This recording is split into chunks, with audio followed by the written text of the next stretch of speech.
वालेकुम स्टूडेंट्स, उम्मीद है कि आप लोग खैरियत से होंगे। जैसा कि आप लोग जानते हैं कि हमने लास्ट टाइम जो है वो लेक्चर नंबर 2 किया था, चैप्टर नंबर 14 का, ठीक है। और उसमें हमने force on a current carrying conductor वाली डेरिवेशन की थी।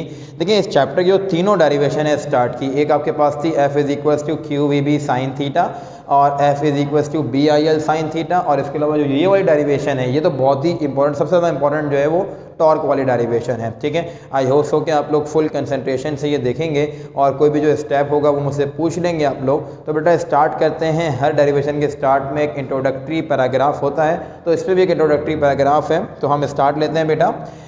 फर्स्ट ऑफ ऑल हमारे पास देखें यहाँ फ़र्क क्या है इस डेरिवेशन के अंदर। वहाँ पर एक पहले हम देखें छोटे से हमने बिल्कुल इनिशियल लेवल से हम आए फाइनल लेवल तक। हमने फर्स्ट ऑफ ऑल बात की एक मैग्नेटिक फील्ड की जिसमें एक चार्ज रखा हुआ था, उस पर मैग्नेटिक फोर्स लग रही थी। जो फोर्स का फॉर्मूला क्या था, F is equals to Q V B sine theta था। फिर हम आगे बढ़े, हम गए नंबर ऑफ चार्जेस पर, यानी कि नंबर ऑफ चार्जेस जब गुजर रहे हैं किसी कंडक्टर के ऊपर से, यानी कि पूरा का पूरा आपने कंडक्टर प्लेस कर दिया था मैग्नेटिक फील्ड के ऊपर।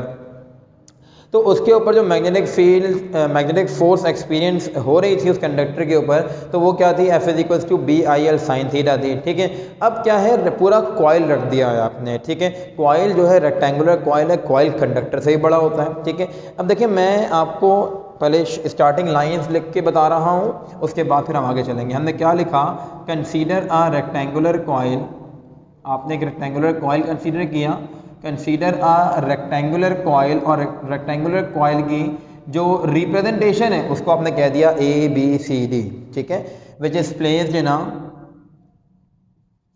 आपने कहाँ रखा हुआ है इसको, मैग्नेटिक फील्ड में रखा हुआ है। Which is placed in a uniform magnetic field, uniform magnetic field के अंदर आपने प्लेस करवाया हुआ है। Which is placed in a uniform magnetic field of strength B, यानी कि जो उसकी स्ट्रेंथ है उसको आप किससे कर रहे हैं रिप्रेजेंट, बी से रिप्रेजेंट कर रहे हैं उसको आप, ठीक है। Which is placed in a uniform magnetic field of strength B. ये वाली बात समझ में आ गई, समझ सही है यहाँ तक बात। अब देखिए उसके बाद जो इस पे यूँ समझे कि अब आपने क्या चेक करना है, आपने चेक ये करना है कि मैग्नेटिक फील्ड जो है वो है क्या। और यूँ समझ लें कि उस कॉइल के अंदर the current flowing in the coil, current flow कर रहा है कॉइल के अंदर, the current flowing in the coil is I, ठीक है। उसको तुमने किससे किया है रिप्रेजेंट, आई से रिप्रेजेंट किया हुआ है। अब मैं छोटी सी एक डायग्राम बना रहा हूँ बेटा, तो वो आप लोग ही बनाइएगा। लेट सपोज हमारे पास ये आ गया नॉर्थ पोल, ठीक है। और नॉर्थ पोल के बाद ये आ गया बेटा आपके पास एक कॉइल, जो कि आपने कहाँ प्लेस किया हुआ है, मैग्नेटिक फील्ड के अंदर, ठीक है। एक ऐसा कॉइल जो आपने मैग्नेटिक फील्ड के अंदर प्लेस किया है। अब मैं देखें किस तरीके से इसको आगे लेके चलूँगा कि जनाब आपके बात बहुत अच्छे से इंशाल्लाह समझ में आ जाएगी, ठीक है। अगर फिर भी ना समझ में आए तो मुझसे पूछ लीजिएगा आप लोग, कोई ऐसे मसले की बात नहीं है। बार बार मैं ये बात आपसे कहता हूँ कि जो भी प्रॉब्लम हो आप मुझसे जो है वो पूछ सकते हैं, ठीक है। ये आ गया आपके पास दूसरे मैग्नेट का साउथ पोल, सही है। ये एक आपके पास रेक्टेंगुलर कॉइल है, इसकी रिप्रेजेंटेशन बच्चों कर लेते हैं हम लोग। इसकी रिप्रेजेंटेशन मैं कुछ इस तरीके से कर रहा हूँ कि ये हमारे पास जो है वो फ़र्ज़ कर लें कि पॉइंट ए है, ठीक है। ये हमारे पास पॉइंट बी है, ये हमारे पास पॉइंट सी है, ये हमारे पास पॉइंट डी है, राइट। तो अब इसके अंदर जो करंट फ्लो कर रहा है वो इस तरीके से कर रहा होगा कि फॉर एग्ज़ाम्पल पहले यहाँ से इधर, फिर इधर से, बल्कि ऐसे कर लेते हैं कि इधर यहाँ फिर यहाँ, और फिर इसमें जो है करंट ऐसे फ़्लो कर रहा है, इस तरीके से फ़्लो कर रहा है यहाँ पर, ठीक है। यानी कि एंटी क्लॉकवाइज जो है करंट फ़्लो कर रहा है इस कॉइल के अंदर, ठीक है। और चौथी डायग्राम आपके पास, चौथा जो एरो है वो इस तरीके से आ गया। इसका जो एक्सिस ऑफ रोटेशन है वो भी बना देता हूँ मैं, ताकि आपको आसानी हो जाए कि कॉइल ज़ाहिर है टॉर्क की बात कर रहे हैं तो कॉइल लाजमी रोटेट करेगा, ठीक है। और इसका जो लेंथ है, जो हमने इसकी लेंथ कंसीडर की हुई है, वो हमने लेंथ इसकी कंसीडर की हुई है लेट सपोज इस पॉइंट से लेकर पॉइंट बी से लेके पॉइंट ए तक इसकी लेंथ है। फॉर एग्जांपल वो हमने मान ली कि हमारे पास जो इसकी लेंथ है वो क्या है, ए है। ठीक है, ए से हमने इसकी लेंथ, ब्रेथ इसकी जो है वो कंसिडर कर ली। ए इसकी क्या है, ब्रेथ है। कॉइल घूमेगा तो फिर क्या होगा, आइए, और कैसे घूमेगा वो भी ज़रा देख लें। अब देखें, ये एक कॉइल जो कि आपने मैग्नेटिक फील्ड में पुट कर दिया, जो इसकी साइड्स हैं, एक साइड है ए बी, एक साइड है बी सी, एक साइड है सी डी, फिर वापस क्या आ गया, डी ए। अब ये किस तरीके से प्लेस हुआ हुआ है, ठीक है। फॉर एग्जांपल ये मेरे दो हाथ जो हैं ये हमारे पास मैग्नेट्स हैं, बीच में क्या रखा हुआ है, कॉइल रखा हुआ है आपने, ठीक है। जब कॉइल रखा हुआ है तो कॉइल जो है वो इस तरीके से रखा हुआ है, कॉइल, ये कॉइल आ गया, ठीक है। कॉइल इस तरीके से रखा हुआ है। फॉर एग्जांपल ये आपके पास कॉइल है, सही है। जब ये कॉइल आपके पास है तो ये वाली जो साइड्स हैं, ये वाली जो साइड्स हैं, ये वाली साइड कौन सी है, यहाँ पर बी सी है, और इस तरफ कौन सी है, ए डी है, ठीक है।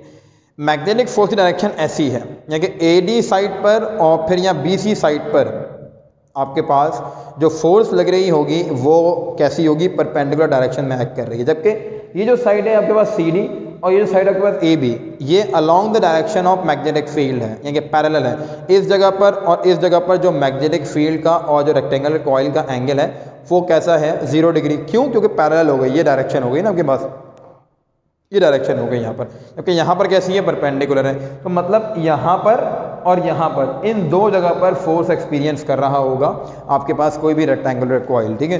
जब इन दो जगह पर फोर्स एक्सपीरियंस कर रहा होगा तो वो फोर्स कैसे फाइंड आउट करेंगे, क्या करेंगे आगे, वो लिखते हैं अभी हम। यहाँ क्या लिखेंगे कि the vertical side A D,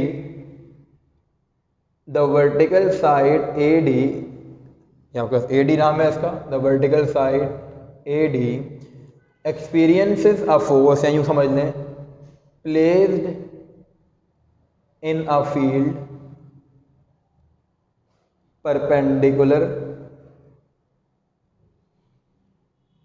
perpendicularly, ठीक है, and experiences a maximum force, and experiences a maximum force. Maximum force experience कर रहा होगा साइड ए बी की तरफ कॉइल जो है, मैक्सिमम फोर्स, वाइल, अब क्या लिखोगे, साइड बी सी पर भी एग्जैक्ट वही फोर्स लग रही होगी लेकिन अपोजिट डायरेक्शन में। क्यों, क्योंकि करंट यहाँ कैसा है, अपवर्ड डायरेक्शन में फ्लो कर रहा है, यहाँ डाउनवर्ड डायरेक्शन में फ्लो कर रहा है करंट, ठीक है। तो वहाँ पर जो फोर्स लगेगी यहाँ पर लगेगी तो सेम जितनी यहाँ लग रही होगी, लेकिन अपोजिट डायरेक्शन के अंदर लगेगी। जब अपोजिट डायरेक्शन में लगेगी तो क्या लिखोगे तुम, while the side B C, while the side B C experiences are equal and opposite force same as side AD, ठीक है। साइड AD पर जो फोर्स लग रही है वही फोर्स सेम कहाँ लग रही है आपके पास, साइड BC के ऊपर लग रही है, ठीक है। अब क्या लिखोगे यहाँ पर, the sides AB and CD are parallel with the plane of magnetic force, ठीक है।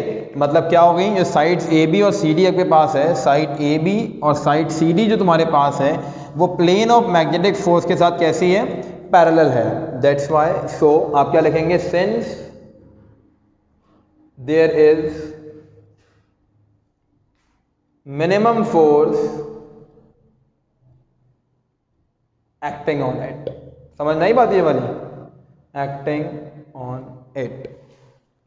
क्या मतलब हुआ इस बात का कि तुम्हारे पास जो साइड ए डी और बी सी पर है मैक्सिमम फोर्स लग रही है। क्यों मैक्सिमम फोर्स लग रही है, क्योंकि मैग्नेटिक फोर्स पर, ठीक है, मैग्नेटिक फोर्स जो है यहाँ पर आपके पास परपेंडिकुलर एक्ट कर रही है, यहाँ भी परपेंडिकुलर एक्ट कर रही है, लेकिन यहाँ अपोजिट डायरेक्शन में होगी क्योंकि यहाँ करंट अपवर्ड है या करंट डाउनवर्ड है। जबकि जो साइड ए बी और बी सी डी हैं वो parallel with the plane of magnetic force है, ठीक है। जब parallel with the plane of magnetic force है तो एंगल कैसा है दोनों का, 0 डिग्री है। जब 0 डिग्री है तो इसका मतलब आपके पास फोर्स मिनिमम है ही नहीं। क्यों नहीं है, क्योंकि हम एक बात जानते हैं, ये यूँ समझ लें कि ये 4 कंडक्टर है आपके पास, एक कंडक्टर ये रहा, एक कंडक्टर ये रहा, एक कंडक्टर ये रहा, एक कंडक्टर ये रहा, ये 4 कंडक्टर से मिलकर एक रेक्टेंगुलर कॉइल बन रहा है।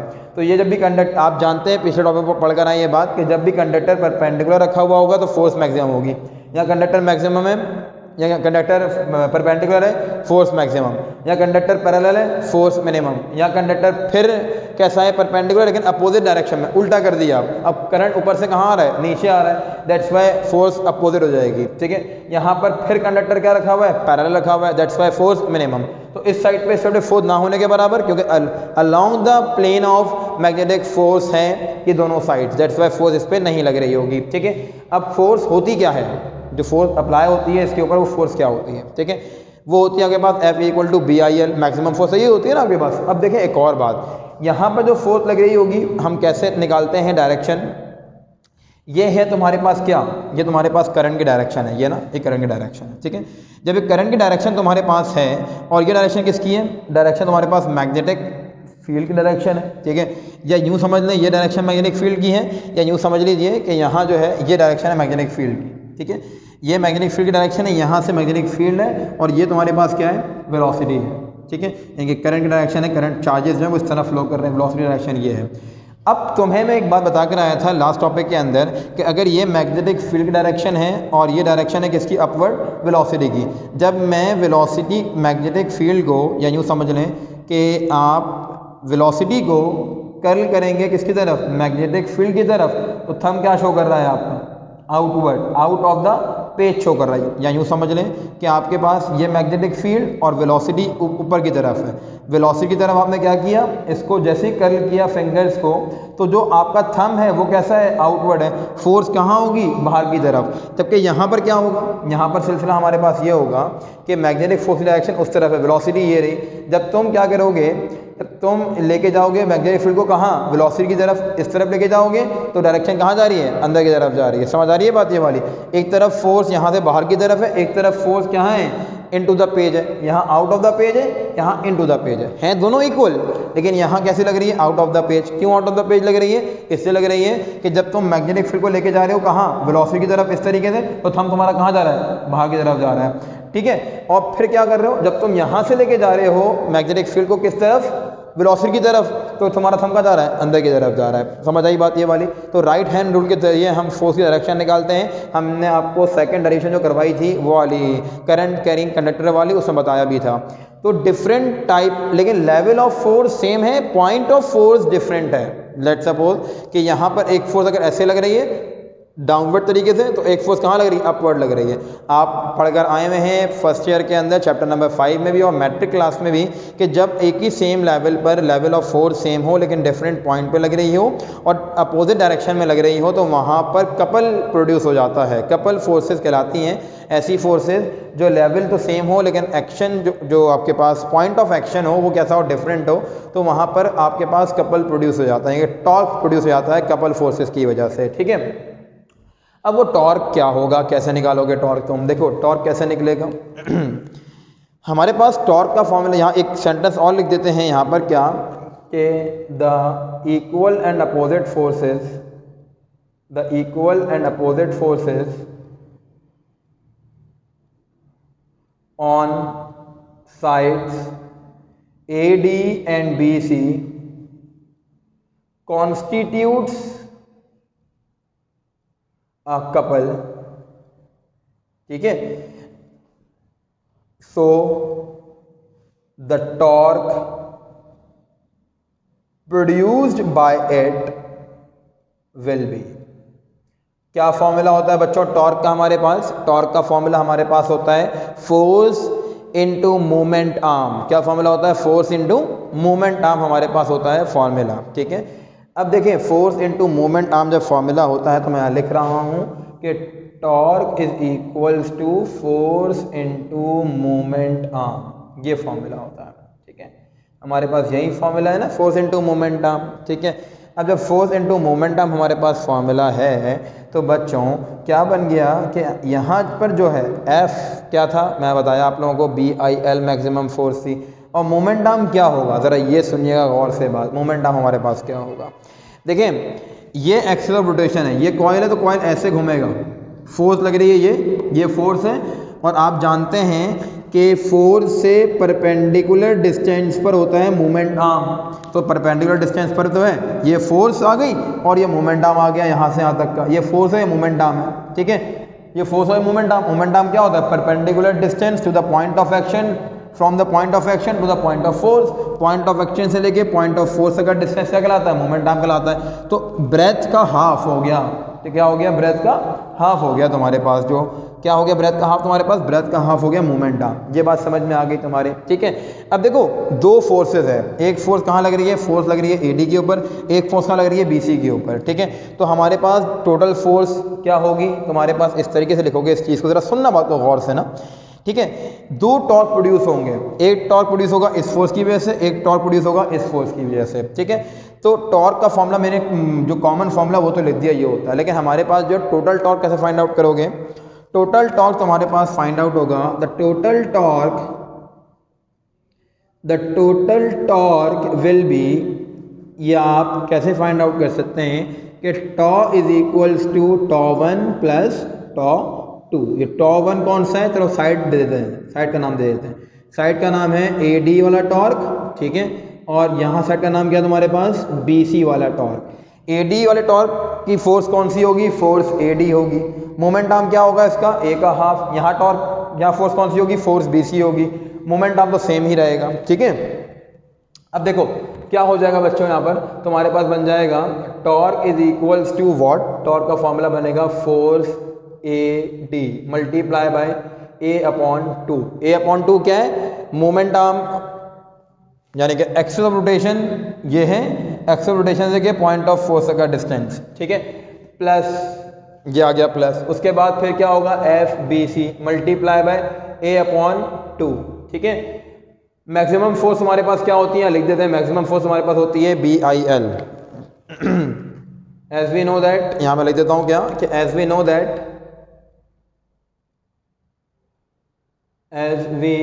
That force is equals to B I L. B I L आ गया भाई, चलो भाई ये आ गया तुम्हारे पास क्या? बी आई एल आ गया। अब तुम कैसे लिखोगे इस चीज़ को? यहाँ पर आ गया torque is equals to B I L multiply by A upon 2 multiply by A upon 2 plus B I L multiply by A upon 2। B I L common निकाल लिया, ठीक है। बी आई एल आ गया कॉमन, अंदर क्या बचा?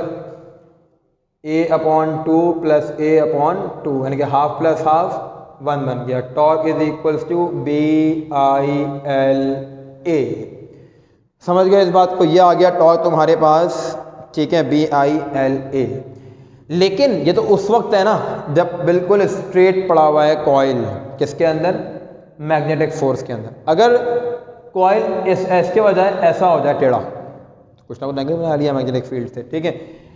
ये तो तुम्हारे पास कब आ गया फॉर्मूला टॉर्क का? ये उस वक्त फॉर्मूला होगा टॉर्क का जब कॉइल बिल्कुल पैरेलल रखा हुआ है, ठीक है, when the coil is placed parallel to the magnetic field, ठीक है।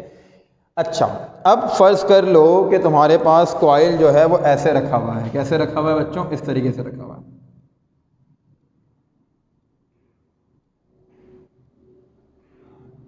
कोई ना कोई जो है वो एंगल बना रहा है कॉइल। जब कोई ना कोई एंगल बना रहा है तो फॉर एग्जांपल ये तुम्हारे पास आ गई मैग्नेटिक लाइन ऑफ फोर्सेस, ये आ गई मैग्नेटिक लाइन ऑफ फोर्सेस, ठीक है। ये आ गई बेटा क्या? मैग्नेटिक लाइन ऑफ फोर्सेस आ गए तुम्हारे पास। अब मैग्नेटिक फील्ड से कॉइल कोई ना कोई एंगल बना रहा है, वो एंगल, और ये तुम्हारे पास क्या था? एक्सिस ऑफ रोटेशन था, तो वो दोबारा बना देते हैं एक्सिस ऑफ रोटेशन, ठीक है। ये आ गया तुम्हारे पास क्या? एक्सिस ऑफ रोटेशन, ठीक है। और साइड्स के नाम क्या थे? साइड्स के नाम थे ए बी सी डी, ठीक है बच्चों। लेंथ क्या थी तुम्हारे पास? ए थी, यानी कि यहाँ से लेके ये जो डिस्टेंस था वो क्या था? ए था। ए का हाफ क्या हुआ था बेटा? ए अपॉन 2। ये तुम्हारे पास क्या था? ए, ठीक है। ए का हाफ ए अपॉन 2। अब ए कहाँ लाई कर रहा है? जरा देखना बात को गौर से। जो एंगल बना रहा है कॉइल मैग्नेटिक फील्ड के साथ, वो क्या बना रहा है? अल्फा बना रहा है, ठीक है। क्या बना रहा है वो एंगल? अल्फा है। अब तुम्हारे पास ए कहाँ आ गया? वाई एक्सिस और एक्स एक्सिस के बीच में आ गया। तुम ये बात जानते हो कि व्हेनेवर वेक्टर मोमेंट आर्म क्या डायरेक्शन है ना, कहाँ से डायरेक्शन, कहाँ से एक्सल रोटेशन से लेकर कहाँ तक की डायरेक्शन है तुम्हारे पास। डिस्प्लेसमेंट आर्म एक वेक्टर है, ठीक है। जब डिस्प्लेसमेंट आर्म यानी मोमेंट आर्म एक वेक्टर तुम्हारे पास है, तो कोई भी जब वेक्टर आ जाता है एक्स और वाई के बीच में, तो हम उसको क्या कहते हैं, रिजॉल्व कर देते हैं दो कंपोनेंट्स के अंदर। ये हॉरिजॉन्टल कंपोनेंट है, ये वर्टिकल कंपोनेंट है। कहने का मकसद कुछ यूं है बच्चों कि यहाँ से लेकर ये पॉइंट जो कहलाएगा वो कहलाएगा तुम्हारे पास क्या, ए कॉस थीटा। थीटा मतलब कि यहाँ पर क्या है, अल्फा है, ए कॉस अल्फा बन जाएगा। इसको प्रोमिनेंट करके लिख देते हैं और अच्छे तरीके से, ताकि आप लोगों को बिल्कुल क्लियर नजर आ जाए। तो ये जो लाइन तुम्हारे पास बनेगी वो क्या बनेगी, ए कॉस अल्फा बन जाएगा।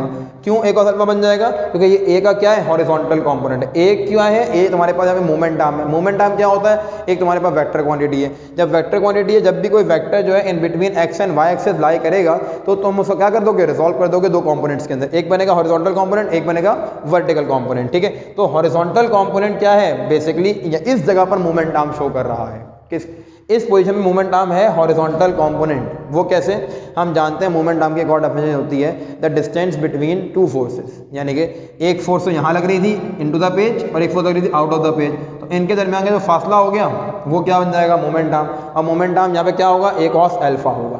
अब टॉर्क क्या बन गया तुम्हारे पास, नाउ अब क्या लिखोगे, when a coil makes an angle alpha, makes an angle alpha with the magnetic field,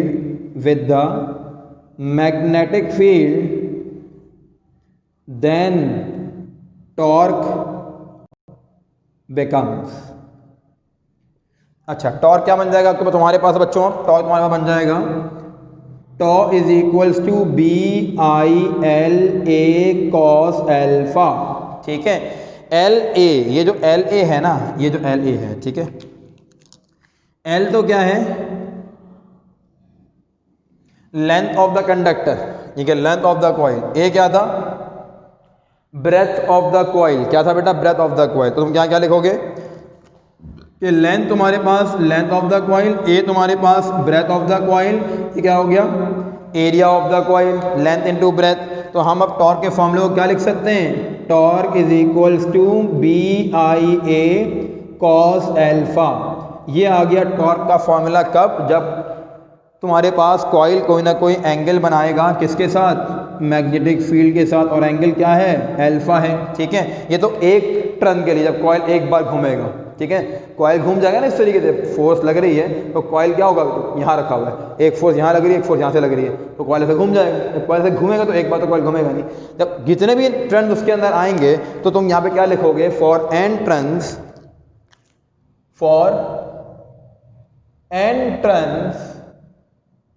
जब एन टर्न्स हैं तो एन टर्न्स के लिए फॉर्मूला होता है टॉर्क का क्या, torque is equals to B N A cos alpha. N क्या है, नंबर ऑफ टर्न्स, एन क्या है, नंबर ऑफ टर्न्स, बी क्या है, मैग्नेटिक फील्ड, आई क्या है, करंट, ए क्या है, एरिया ऑफ द कॉइल, और अल्फा क्या है, वो एंगल जो बन रहा है किसका बेटा, जो बन रहा है तुम्हारे पास कॉइल का मैग्नेटिक फील्ड के साथ। बड़ी इंपॉर्टेंट डेरिवेशन है, ठीक है बच्चों, इसको बहुत अच्छे से देखिएगा। कोई बात मुझसे समझ में ना आई हो इस डेरिवेशन में, कोई स्टेप, कोई कॉन्सेप्ट, तो हमेशा की तरह फिर यही कहूँगा कि मुझसे पूछ लीजिएगा व्हाट्सएप ग्रुप के ऊपर। स्क्रीनशॉट लेने के बाद आप उसको क्या करें, सर्किल करें किसी भी कलर से और आप मुझे सेंड कर दीजिए, ठीक है। इसका स्क्रीनशॉट ले रहे हैं, मैं 2 मिनट के लिए साइड पर हट रहा हूँ। आई होप सो कि आप लोगों ने इसका स्क्रीनशॉट ले लिया होगा बेटा। फिर कहूँगा एक बार बेटा कोई सवाल हो मुझसे पूछ लें। आज की क्लास हमारी यहीं तक थी, अपना ख्याल रखिएगा, अल्लाह हाफ़िज़।